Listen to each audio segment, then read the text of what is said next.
Ada yang tidak familiar dengan lagu tuk tik tak tik tuk suara sepatu kuda? Bagaimana dengan anak-anak, keponakan, atau barangkali adik Anda di rumah? Menjadi salah satu lagu anak yang paling tua dan melegenda dengan syair dan musik ngebeatnya, Naik Delman yang diciptakan oleh musisi legendaris Ibu Sud. Secara tidak langsung, lagu tersebut mengisahkan potret ibu kota Jakarta berpuluh tahun lalu yang cukup ikonik dengan delmannya sebagai salah satu alat transportasi massa.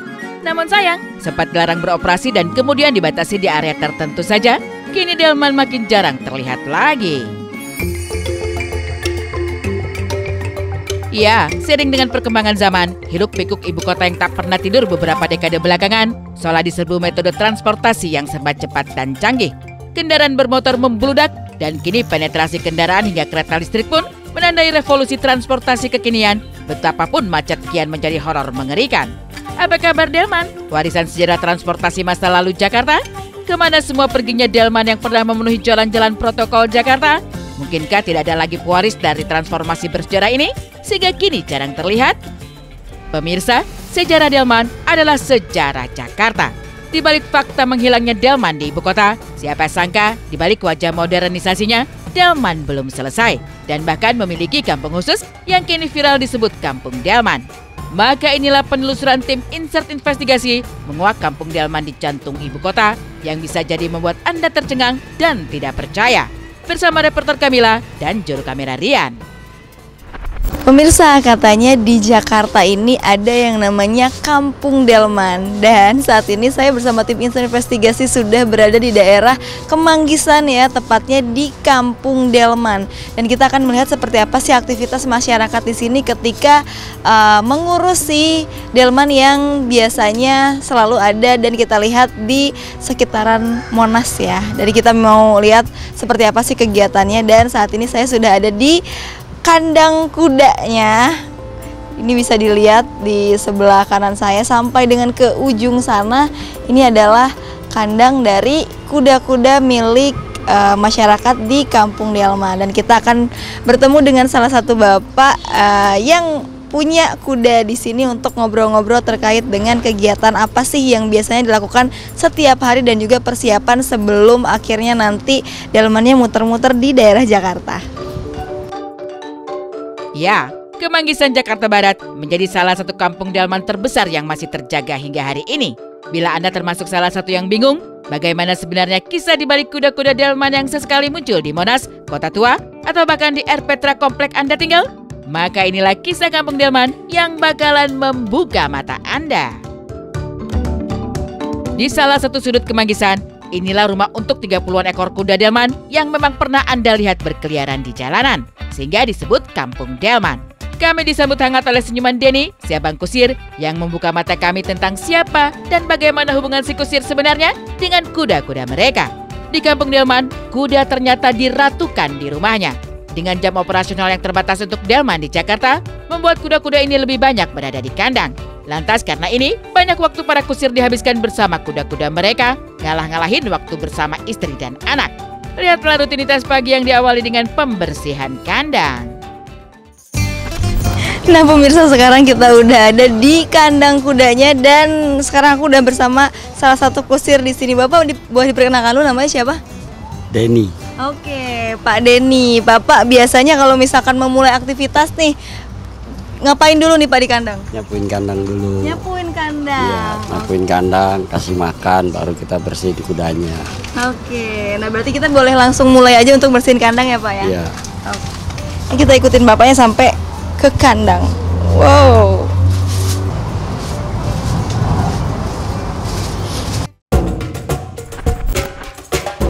Setelah kandang, kebersihan kudanya sendiri tidak bisa ditawar-tawar. Namun untuk memandikan kuda pun rupanya ada tahapannya. Salah satu SOP wajib adalah menggaruk tubuh kuda dengan roskam untuk memastikan lumpur, keringat, dan kotoran lain yang menempel di badan kuda terkelupas atau terangkat sebelum akhirnya dimandikan. Walau dengan dak-dik-duk, tim Insert sempat menjajal sensasi melakukan roskam. Ini alat buat ngebersihin dakinya, namanya roskam. Berapa lama biasanya Pak untuk di roskam ini? Itu kita butuh 1,5 jam. 1,5 jam buat Ya. ngebersihin badannya doang Pak? Buat badannya doang. Nih pemirsa, kita akan nyobain untuk bersihin badan si kudanya pakai roskam ini.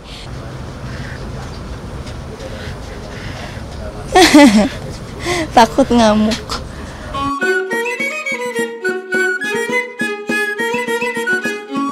Proses ini harus dilakukan dengan cepat. Karena jihad sungguhnya para kusir setiap hari adalah memastikan makanan yang cukup bagi kuda mereka. Bayangkan, keluar pagi buta, pulangnya baru jam 11-an. Prinsipnya, kuda harus duluan kenyang, barulah tuannya makan. Itu pun selain membawa pulang rumput, harus memastikan ketersediaan dedak hingga gula merah. Nah pemirsa, ternyata kuda itu makannya nggak cuma rumput aja ya Pak ya, tapi bisa dikasih apa tadi? Dikasih ampas toge, dikasih dedak, itu minumnya juga air gula merah. Oh gitu. Iya. Jadi minumnya nggak cuma air putih tapi ada air gula air merah putih juga. tapi air gula merah. Buat apa Pak air gula Itu merah? buat nambah stamina. Biasanya untuk si mencari rumputnya ini tuh di jam berapa Pak setiap hari? Kalau biasanya kita pagi jam 6 kita. Jam 6 udah kita nyari rumput. Kadang rumputnya itu kita potong kecil-kecil, kita iris kecil-kecil dan dipakaikan dedak sebanyak 2 kilo. Pagi 2 kilo, sore 4 kilo. Sore menjelang malam ya, sekitar jam 5:30 kita kasih makan. Mendandani kuda adalah hal lain yang tidak saja butuh tenaga, tetapi feel bahkan bakat. Salah satunya adalah rutin mengganti sepatu kuda yang ikonik itu. Pemirsa, ini kita bisa lihat ya di sini adalah proses pemasangan sepatu kuda ya. Mas ini masangnya berapa lama Mas? Kalau yang belakang, kaki belakang ada yang seminggu. Ini kalau dari besinya sendiri dibikin sendiri atau mungkin ada? Ada yang jual Kak. Ada yang jual.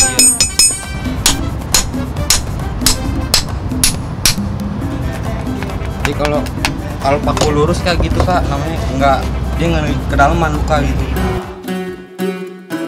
Ya, jika ada banyak yang menyaksikan bahkan kritik tajam tentang jam kerja kuda penarik delman, kisah dari kampung delman mungkin memberikan jawaban. Jangankan kuda yang sakit, istilah kuda pensiun lengkap dengan fasilitas pensiunnya tersedia di sini.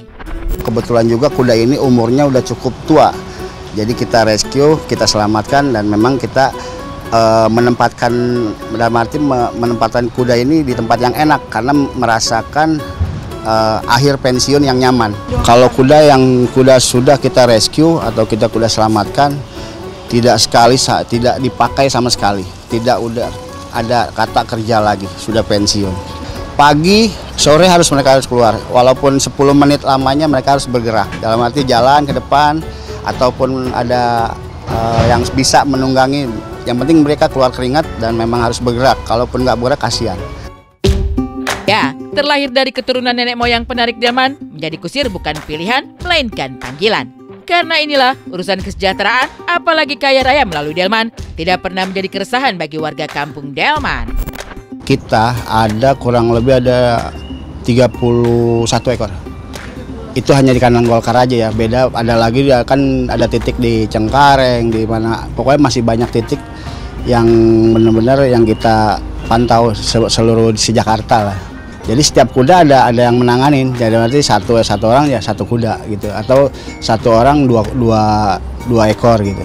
Kandang ini atau pemilik teman-teman kuda di sini ini bisa dibilang dari tahun 2000 kalau nggak salah 2008. Kalau dibilang sejahtera, ya teman-teman delman sampai saat ini menikmati sih. Dalam arti ini kan turun menurun.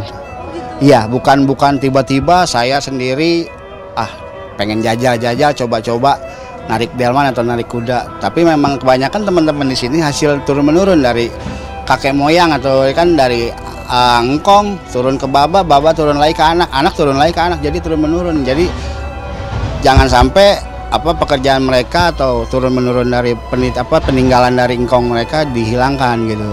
Kalau kayak kan sempet tuh dulu delman seperti di Monas, maaf banget, seperti di stop, dilarang ya kan, pernah sempet itu.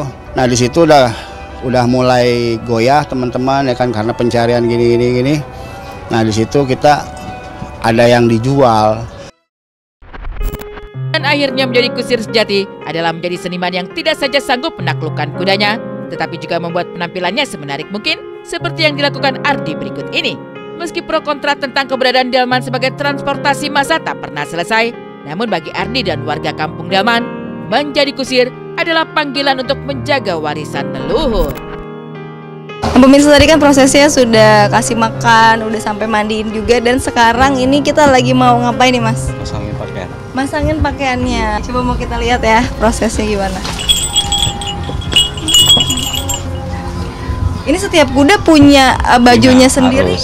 Jadi satu kuda satu setel pakaian berikut gerobaknya. Bahasanya kretek, Kak.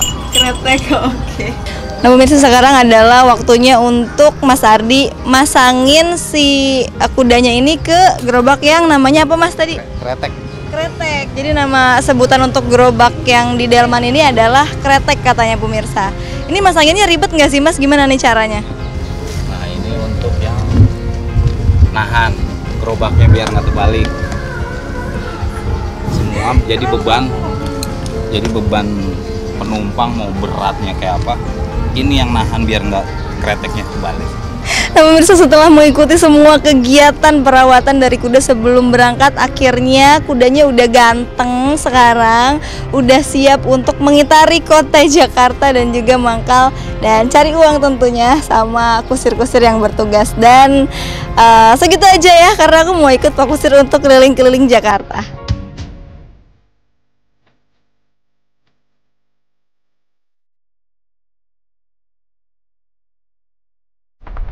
Kalau menurut aku sih ya bolehlah harusnya dilestarikan, ada ya. tempat tersendiri yang dimana kita bisa naik delman gitu. Bener. Dan kita bisa memperkenalkan delman kepada anak cucu kita gitu.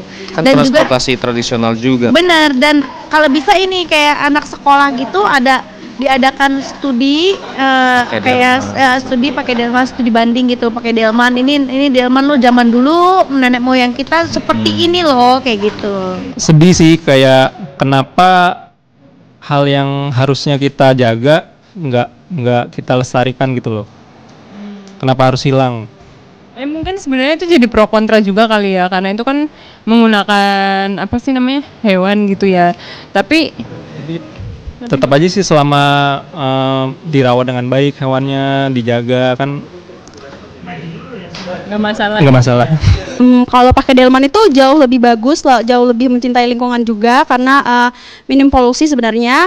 Tapi kalau misalnya kita lihat lagi pakai delman juga kita bisa jadi, kita kan sekarang butuh yang cepat, tepat. Nah, delman itu kita nggak bisa tepat waktu gitu kan. Nah, itu jadi bikin kita jadi memilih juga untuk menggunakan kendaraan yang lain. Nah, tapi kalau di sisi lain juga hal itu menjadi hal yang miris karena Indonesia juga jadi kehilangan budayanya juga sih. Itu pendapat aku.